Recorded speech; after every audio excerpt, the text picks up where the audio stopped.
Hello दोस्तों, कैसे हैं आप सब। आई होप आप सब बढ़िया होंगे। दोस्तों आज हम लोग देखेंगे ICAR टेक्नीशियन री एग्जाम 2023, जो कि दोस्तों आज आपका 10 जुलाई है। और दोस्तों 10 जुलाई का आपका सेकंड शिफ्ट का पेपर समाप्त हो चुका है। ठीक है, तो दोस्तों हम लोग देखेंगे इसमें कौन कौन से क्वेश्चन पूछे गए और सभी के सभी क्वेश्चन दोस्तों हम लोग डिटेल्स में देखने वाले हैं, क्योंकि दोस्तों आगामी एग्जामों में दोस्तों ये काफ़ी ज़्यादा हेल्पफुल होता है। ठीक है, तो दोस्तों आई होप आप लोग समझ गए होंगे। इस वीडियो को आप लोग पूरा ध्यान से और एंड तक वॉच करिएगा। वीडियो में किसी भी क्वेश्चन का आंसर आपको पहले से पता दोस्तों आप लोग कमेंट बॉक्स में लिख सकते हैं। तो दोस्तों बिना समय गवाए वीडियो करते हैं स्टार्ट। तो चलिए दोस्तों, आपका फर्स्ट क्वेश्चन पूछा गया दोस्तों, सीनियर महिला राष्ट्रीय हॉकी चैंपियनशिप किसने जीती है। तो दोस्तों सीनियर महिला राष्ट्रीय हॉकी चैंपियनशिप मध्य प्रदेश ने जीती है और वहीं उपविजेता आपका महाराष्ट्र रहा था। ठीक है, फाइनल मैच का आयोजन दोस्तों आंध्र प्रदेश के काकीनाडा में हुआ था।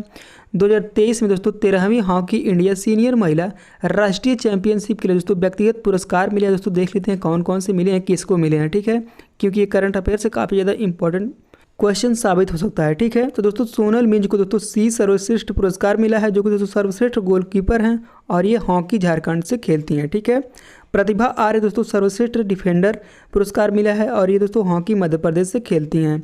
मानसरी नरेंद्र सीडेज को दोस्तों सर्वश्रेष्ठ मिडफील्डर पुरस्कार मिला है, जो कि दोस्तों हॉकी महाराष्ट्र से खेलती हैं। अलबेला रानी को दोस्तों टोप्पो सर्वश्रेष्ठ फॉरवर्ड पुरस्कार मिला है, जो कि दोस्तों ये हॉकी झारखंड से खेलती हैं। ठीक है, तो दोस्तों इतने सारे आपको ध्यान में रखना है। चलिए अगला क्वेश्चन आपका पूछा गया दोस्तों, नाबार्ड किससे संबंधित है। दोस्तों ये आपका कृषि योजना ऋण से संबंधित है। ठीक है, नाबार्ड आपका कृषि योजना ऋण से संबंधित है। नाबार्ड का अर्थ होता है दोस्तों राष्ट्रीय कृषि और ग्रामीण विकास बैंक। ठीक है, इसका मुख्यालय दोस्तों भारत के मुंबई में ही है। नाबार्ड की स्थापना 12 जुलाई 1982 को हुई थी। ग्रामीण क्षेत्र के विकास के लिए नाबार्ड की मुख्य भूमिका ऋण प्रवाहन प्रदान करना और उसका प्रबंधन करना। ठीक है, चलिए अगला क्वेश्चन देखते हैं। चलिए अगला क्वेश्चन आपका पूछा गया दोस्तों, विटामिन सी किस में पाया जाता है। तो दोस्तों विटामिन सी आपका खट्टे रसदार फलों में पाया जाता है, जैसे दोस्तों आंवला, नारंगी, नींबू, संतरा, अंगूर, टमाटर आदि, अमरूद, सेब, केला, बेर, बल्ब, कटहल, सरगम, पुदीना, मूली आदि दोस्तों आते हैं। आप लोग पढ़ लीजिएगा दोस्तों, ये सभी के सभी दोस्तों विटामिन सी इसमें मिलते हैं। ठीक है, चलिए दोस्तों अगला क्वेश्चन हम लोग देख लेते हैं। चलिए दोस्तों अगला क्वेश्चन आपका पूछा गया दोस्तों, लिंगानुपात में चौथे नंबर पर कौन सा राज्य या केंद्र शासित प्रदेश है। ठीक है, तो दोस्तों क्वेश्चन कंफर्म नहीं है दोस्तों कि क्वेश्चन लिंगानुपात से पूछा था कि दोस्तों साक्षरता से पूछा था। ठीक है, लेकिन दोस्तों हम लोग दोनों देख लेते हैं। ठीक है, चलिए देखते हैं। तो दोस्तों पहले हम लोग लिंगानुपात में देखते हैं दोस्तों चौथे नंबर पर कौन सा राज्य या केंद्र शासित प्रदेश रहा है। ठीक है, तो दोस्तों पहले नंबर पर आपका केरल रहा 1084 के साथ। दूसरे स्थान पर आपका पुडुचेरी रहा दोस्तों 1038 के साथ। तीसरे स्थान पर दोस्तों तमिलनाडु आपका रहा 995 के साथ। और चौथे स्थान पर आपका आंध्र प्रदेश रहा, जो कि दोस्तों 992 के साथ। दोस्तों अगर जो लिंगानुपात में आपका पूछा होगा दोस्तों तो आपका राइट आंसर आंध्र प्रदेश हो जाएगा। चलिए दोस्तों साक्षरता में देखते हैं। तो दोस्तों पहले नंबर पर आपका साक्षरता में दोस्तों केरल राज्य रहा। ठीक है दोस्तों 94% के साथ। ठीक है, दूसरे नंबर पर आपका लक्षद्वीप रहा, जो कि दोस्तों 91.85% के साथ रहा। और तीसरे नंबर पर दोस्तों आपका मिजोरम राज्य रहा, जो दोस्तों 91.33% के साथ। ठीक है, और वहीं चौथा नंबर दोस्तों चौथा स्थान आपका गोवा का रहा। ठीक है, जो कि दोस्तों 88.22%। ठीक है, तो दोस्तों इस क्वेश्चन का राइट आंसर आपका गोवा हो जाएगा दोस्तों, अगर जो आपका साक्षरता से पूछा होगा तब। ठीक है, अगर जो लिंगानुपात से पूछा रहेगा दोस्तों तो आपका वो आंध्र प्रदेश हो जाएगा। ठीक है, चलिए अगला क्वेश्चन देखते हैं। चलिए दोस्तों अगला क्वेश्चन आपका दोस्तों, बारदोली सत्याग्रह किसने किया। तो दोस्तों बारदोली सत्याग्रह सरदार वल्लभ भाई पटेल ने किया था दोस्तों। कब किया था, 1928 में। ठीक है, उन्हें भारत के विस्मार्क के रूप में भी जाना जाता है, क्योंकि उन्होंने भारत को एकजुट करने में एक प्रमुख भूमिका निभाई थी। ठीक है, उन्हें भारत के लौह पुरुष के नाम से भी जाना जाता है दोस्तों, ये भी आपको ध्यान में रखना है। चलिए अगला क्वेश्चन देखते हैं। चलिए दोस्तों अगला क्वेश्चन आपका पूछा गया दोस्तों, NDMA का पूर्ण रूप क्या होता है दोस्तों, यानी कि राष्ट्रीय आपदा प्रबंधन प्राधिकरण। दोस्तों यहाँ से आपको पता होगा दोस्तों, अभी पिछले शिफ्टों में दोस्तों क्वेश्चन आपका पूछा गया था। ठीक है, पिछले शिफ्टों में दोस्तों पूछा गया दोस्तों, और पिछले शिफ्टों में दोस्तों हम लोग ब्रैकेट में NDMA का पूरा रूप लिख दिए थे। ठीक है, तो अगर जो आप लोगों ने देखा होगा दोस्तों इस क्वेश्चन का राइट आंसर तुरंत क्लिक करके आए होंगे। ठीक है, तो चलिए देखते हैं। तो दोस्तों इसका पूर्ण रूप इंग्लिश में होता है दोस्तों आपका नेशनल डिजास्टर मैनेजमेंट अथॉरिटी, ठीक है, और हिंदी में आपका राष्ट्रीय आपदा प्रबंधन प्राधिकरण, ठीक है।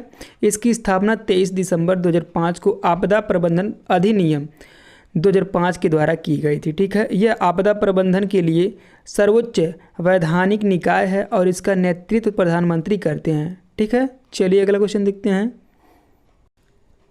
चलिए अगला क्वेश्चन आपका दोस्तों पूछा गया है, विश्व उपभोक्ता दिवस कब मनाया जाता है? तो दोस्तों ये आपका 15 मार्च को मनाया जाता है दोस्तों। विश्व उपभोक्ता अधिकार दिवस 2023 की थीम दोस्तों क्या थी दोस्तों? क्लीन एनर्जी ट्रांजिशन, अर्थात दोस्तों स्वच्छ ऊर्जा संरक्षण निर्धारित की गई है, ठीक है। भारत में राष्ट्रीय उपभोक्ता अधिकार दिवस 24 दिसंबर को मनाया जाता है दोस्तों। अगर जो आपका क्वेश्चन विश्व उपभोक्ता पूछा गया दोस्तों, तो दोस्तों आपका वो हो जाएगा 15 मार्च को। अगर दोस्तों खाली उपभोक्ता दिवस पूछा गया दोस्तों राष्ट्रीय उपभोक्ता, तो दोस्तों आपका भारत में राष्ट्रीय उपभोक्ता अधिकार दिवस 14 दिसंबर को मनाया जाता है, ठीक है। आप लोग अब क्वेश्चन पे डिपेंड करता है दोस्तों क्वेश्चन कैसे पूछा था दोस्तों। चलिए अगला क्वेश्चन आपका पूछा गया दोस्तों, मलयालम भाषा को शास्त्रीय भाषा का दर्जा किस वर्ष दिया गया? तो दोस्तों मलयालम भाषा को शास्त्रीय भाषा का दर्जा दोस्तों आपका 2013 में दिया गया दोस्तों। इस क्वेश्चन का राइट आंसर आपका 2013 सही हो जाएगा, ठीक है। चलिए अगला क्वेश्चन देखते हैं। चलिए अगला क्वेश्चन आपका पूछा गया दोस्तों 2003 में कौन सा देश महिलाओं को मताधिकार दिया था? तो दोस्तों 2003 में महिलाओं को मताधिकार देने वाला देश आपका ओमान है दोस्तों। इस क्वेश्चन का राइट आंसर आपका ओमान सही हो जाएगा। लेकिन दोस्तों 2005 में कुवैत ने दिया था और 2006 में यूएई ने दिया था, ठीक है। न्यूजीलैंड 19वीं सदी के आखिर में महिलाओं को वोट का अधिकार देने वाला दुनिया का पहला देश था, जो कि दोस्तों 1893 में दिया था, ठीक है। और भारत ने दोस्तों पहली बार वर्ष 1935 में महिलाओं के लिए मतदान के अधिकार को बढ़ावा दिया, ठीक है। तो दोस्तों इस क्वेश्चन का राइट आंसर आपका ओमान हो जाएगा 2003 के अनुसार। चलिए दोस्तों अगला क्वेश्चन आपका है, गौतम बुद्ध का जन्म हिंदू कैलेंडर के अनुसार किस महीने में हुआ था? तो दोस्तों गौतम बुद्ध का जन्म दोस्तों हिंदू कैलेंडर के अनुसार दोस्तों बैसाख के महीने में हुआ था, ठीक है। इनका जन्म दोस्तों 1563 ईसा पूर्व लगभग में हुआ था दोस्तों। और कहाँ हुआ था दोस्तों? नेपाल के लुम्बिनी में हुआ था, ठीक है। ये भी आपको ध्यान में रखना है। पिता का नाम दोस्तों इनके नरेश सुद्धोधन था और माता का नाम दोस्तों रानी महामाया है और पत्नी का नाम दोस्तों यशोधरा है और इनके बचपन का नाम दोस्तों सिद्धार्थ गौतम है और इनका पहला उपदेश दोस्तों सारनाथ में दिया गया है और इनके दोस्तों ज्ञान की प्राप्ति बोधगया में हुई, ठीक है। ये सभी को आपको ध्यान में रखना है। चलिए अगला क्वेश्चन देखते हैं। चलिए अगला क्वेश्चन आपका दोस्तों पूछा गया, नवरात्रि कौन सी हिंदू कैलेंडर के महीने में मनाया जाता है?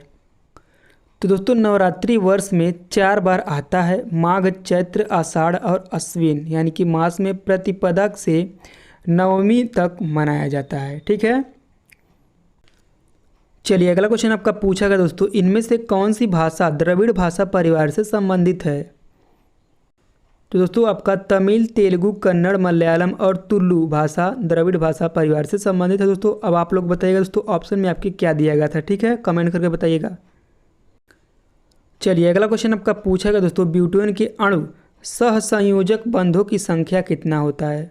तो दोस्तों ब्यूटेन के अणु सहसंयोजक बंधों की संख्या कुल 13 होती है दोस्तों। इस क्वेश्चन का राइट आंसर आपका 13 हो जाएगा। चलिए दोस्तों अगला क्वेश्चन देखते हैं। चलिए अगला क्वेश्चन आपका दोस्तों पूछा गया, गर्म करने पर चूना पत्थर बुझे चूने और कार्बन डाइऑक्साइड गैस में विघटित हो जाता है, यह किस प्रकार की प्रतिक्रिया है? तो दोस्तों यह प्रतिक्रिया आपका एंडोथर्मिक प्रतिक्रिया है, ठीक है। इस क्वेश्चन का राइट आंसर आपका एंडोथर्मिक प्रतिक्रिया हो जाएगा।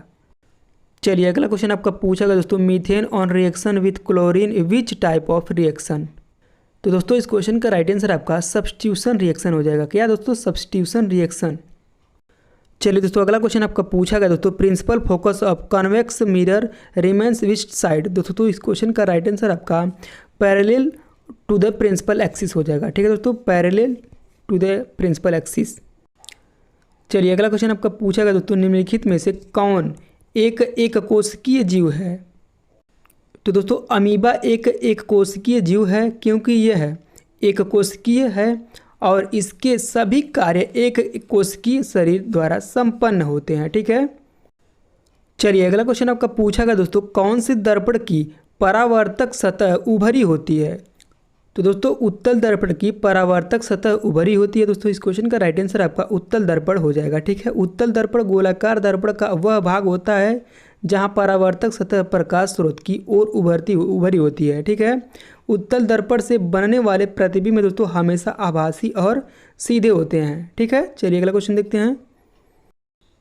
चलिए दोस्तों अगला क्वेश्चन आपका पूछा था, निम्नलिखित में से कौन सा स्वतंत्रता सेनानी 1920 के असहयोग आंदोलन में शामिल था। तो दोस्तों ऑप्शन में आपके महात्मा गांधी थे। ठीक है दोस्तों, तो दोस्तों इस क्वेश्चन का राइट आंसर आपका महात्मा गांधी हो जाएगा। ठीक है, चलिए अगला क्वेश्चन आपका पूछा गया दोस्तों, नागालैंड में कौन सा फेस्टिवल मनाया जाता है। तो दोस्तों नागालैंड में आपका प्रसिद्ध दोस्तों त्यौहार है हॉर्नबिल त्यौहार। हॉर्नबिल त्यौहार दोस्तों नागालैंड में मनाया जाता है। यह हर साल दोस्तों 1 से 10 दिसंबर तक मनाया जाता है और इसे दोस्तों त्योहारों का त्यौहार भी कहा जाता है। ये भी आपको ध्यान में रखना है। चलिए दोस्तों अगला क्वेश्चन देखते हैं। चलिए दोस्तों अगला क्वेश्चन आपका है, सत्यशोधक समाज की स्थापना किसने की थी। तो दोस्तों इस क्वेश्चन का राइट आंसर आपका ज्योतिबा फूले हो जाएगा दोस्तों, जो कि दोस्तों 1873 में की थी। ठीक है, तो दोस्तों बच्चों द्वारा में इतने क्वेश्चन मिले हैं जो कि दोस्तों 100% रियल क्वेश्चन है। तो दोस्तों अगर जो हमारा वीडियो आपको थोड़ा सा भी पसंद आया हो तो दोस्तों प्लीज़ वीडियो को लाइक कर दीजिएगा। चैनल पर दोस्तों पहली बार विजिट किए सब्सक्राइब करना ना भूलिएगा, क्योंकि दोस्तों मैं इसी तरह के डेली आपको इसी चैनल के माध्यम से डेली वीडियो प्रोवाइड करता रहता हूँ और दोस्तों करता रहूँगा। दोस्तों तो मिलते हैं नेक्स्ट वीडियो में, तब तक के लिए जय हिंद जय भारत।